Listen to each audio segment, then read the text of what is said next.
Tidak boleh ataupun haram menjual makanan dan minuman pada waktu siang Ramadan mengikut pendapat yang lebih sahih pada orang Islam ataupun bukan Islam, kerana ia termasuk dalam membantu melakukan maksiat.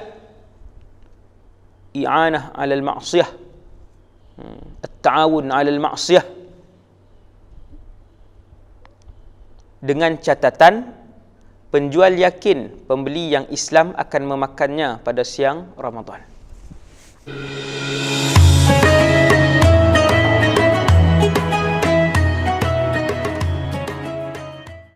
Okey, ini nombor 3. Hukum yang ketiga, menjual makanan dan minuman pada waktu siang Ramadan. Apa hukumnya? Yang ni masih banyak.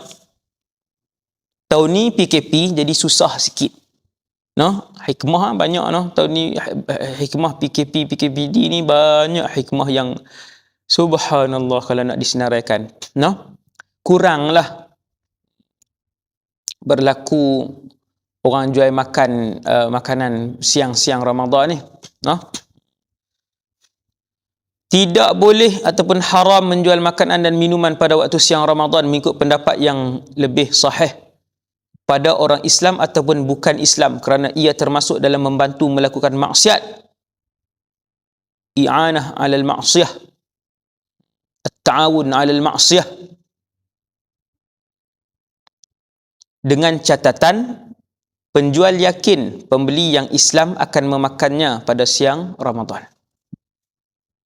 Contoh macam ni, niaga siang Ramadan tu, orang niaga bazar Ramadan tu takkan haram. Sebab itu di Malaysia ni alhamdulillah dia letak satu waktu niaga awal sangat tak boleh. Sebab kalau nasi campur bulan Ramadan pukul 11 siap dah semua lauk. Yang tu nak buka puasa pukul berapa tu? Pukul 3.30 petang ke pukul 2 petang ke buka puasa hak maghrib. Awal sangat pukul 11 dah siap dah nasi campur.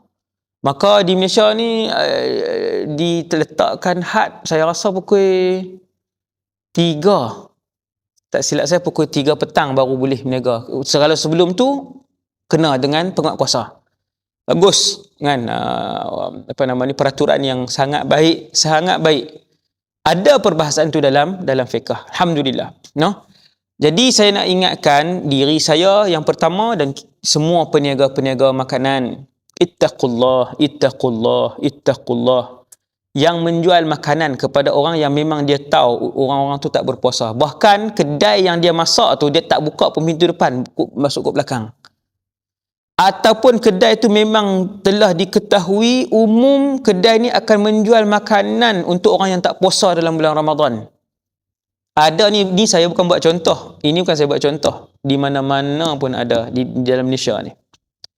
Umum mengetahui. Lagi tak malu tu kadang masuk dengan uniform lagi.